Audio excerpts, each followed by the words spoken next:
and kicking off with the Prince2 product-based planning technique itself. Now in Prince2, project deliverables, that's another fairly well-known term, are known as products, although some soft products can be called outcomes. Do you recall in a much earlier module, you and I talked about the end product delivering an outcome such as the ability or potential to, in the long term, realise a business benefit. And when you're talking about soft products, such as where the project end deliverable would be to, say, improve a company's image, here the term outcomes being used rather than a hard deliverable, if you see the point I'm making.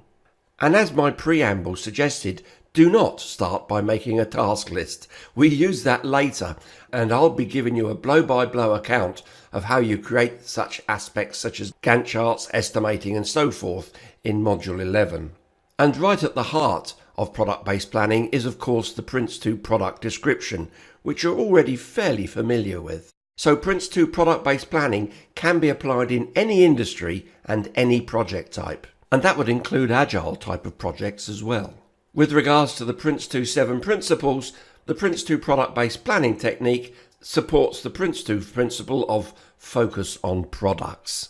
And I can still remember when I was first introduced to Prince2 product-based planning, I almost needed to have therapy to get out of the idea that directly someone says make a plan, I dive immediately into tasks. Let me show you why you should always start with products. Here's a simple example. Suppose you're working for a builder. On a new building site, you're asked to dig a hole, if indeed you're using a traditional shovel. And this, of course, would be a task. Dig a hole or dig the hole. You'd want to know exactly, well, where do you want me to dig this hole? Which position? How deep you want it? How wide do you want it? And there may be other questions. So what you're asking here is information about the task duration. In other words, if it's very deep, it will take you longer. And thereby how much work. Maybe you'll need two of you to dig the hole, which means how many resources apart from yourself. And what I'm leading you into here is that dig a hole is the task, whereas the hole itself is the Prince2 product. Okay? You could call it the outcome of digging a hole. But here's the important thing. You'll often find that a task is described by a noun and a verb, dig a hole, whereas a product is just a noun, i.e. the name of whatever it is you are producing or delivering. Okay? So this is where the product-based planning technique will help you on your road to understand exactly what's involved. You've seen this diagram before, but it's important I reintroduce it at this point. You see, there are actually 4 steps to the Prince2 product-based planning technique. The first step is only ever used for the project plan, and it's when writing and creating and approving the project product description. As you know from the work we've done together in the past, the project product description contains the customer's quality expectations and the prioritized and measurable acceptance criteria. So this step will only be needed when you create the project plan level. However, whether you're creating the project plan or a stage plan, you will always need the next 3 steps. And here's the sequence.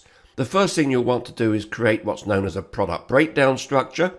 Then you'll want to write the product descriptions that you've identified within the product breakdown structure. And then from that, you'll want to create the product flow diagram. Now, once we've got into these bottom 3 steps here, frankly, a lot of this may be done in parallel, or the sequence could change slightly. You would always want to create the product breakdown structure first, because that in and of itself identifies all of the products that are needed within the scope of the plan concerned. But certainly the next step, you could start writing the product descriptions, or you could immediately start creating the product flow diagram. Now, put simply, the product breakdown structure is a hierarchical diagram, something like this little chap down here, where each of these rectangles would be the name of a product. Remember, a noun, not an activity or a task. And the step called creating a product flow diagram is to take this hierarchy of products and put them into the sequence in which you intend to create the products. I'll reinforce this time and again over the next 4 lessons, but let me drum it in right now if I may. Look at these, there's no arrowheads. This is merely saying that these 2 green products here make up this mauve-looking diagram above it. It doesn't tell you which of these you need to do first, or which second and third and so on, or whether some of these can be done in parallel. It's just like an upside-down family tree, if you will. So the product flow diagram sorts them into a sequence of their creation. Could you see, therefore, that writing a product description could occur at any point after you've made the product breakdown structure? So you may find you do these two remaining steps here in parallel or at the same time, or in an iterative fashion in some way. It's not important how they occur, only that they do occur. Moving on. So keeping on the product-based planning technique, it's absolutely vital that full involvement of the users in helping to define the products in the first place, plus their all-important quality requirements, those will be used as the metrics within the quality checks, helps to set their expectations and buy-in. Just think about the 3 Prince2 plans, the project plan, the stage plan and the optional team plans. All of those will be created at different points during the project, and that's not the main point I'm making here, only that you get the users involved, and this would also include your specialist teams. And we'll visit those aspects when we look at the plans theme in Module 11. I would recommend most highly that all planning within your project is done in a workshop environment so that you can get the input of everyone concerned. It means that everyone can contribute and you're highly likely to get the plan agreed and realistic at the first step, rather than having to keep refining it as more and more people gradually learn about what needs to be done in it. And another huge technique of product-based planning is because it actually defines the scope boundary. In other words, this is exactly what's included, no more and no less. Why?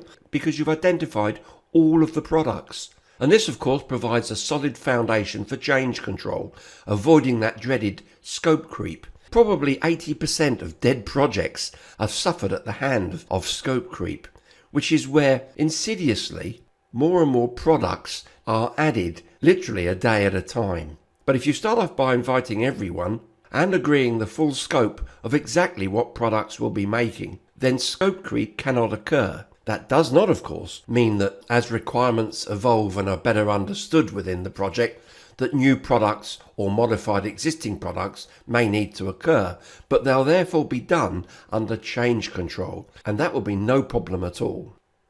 So the product breakdown structure and the product flow diagram provide a simple and powerful method of communicating the scope and project approach options. The scope, because the product breakdown structure and flow diagram show the complete set of all of the products that will be included. And the project approach options are clear because you'll see exactly what products you intend to create, which will lay in perfect harmony with the approach chosen. A simple example here, if the approach is to outsource a modular software, then within the product breakdown structure and flow diagram, you'll see a product called something like outsourced module software, for example. And of course, when the project manager gives out the work packages to the specialist team, exactly what each work package will consist of are clarified, thereby helping to scope clearly for those who will supply the specialist resources to the project, and in and of itself helps to aid agreement on the product creation, its review, and the approval responsibilities. All of this emanates from the fact that you performed product-based planning to start with. So clear and consistent identifications of the products within a plan results in a full understanding of the scope aspects and any interdependencies between each product. Here again is a small graphic of a product breakdown structure. I'll remind you again, this doesn't show sequences. For that, you would want to convert this into a product flow diagram. And another powerful benefit is that you'll be able to identify any required what's known as external products to the project, and thereby take appropriate action or linkages to secure them. Just know that an external product is something which either the current project does not need to create because it already exists, or B, because that product will be created by an external entity, such as a third party.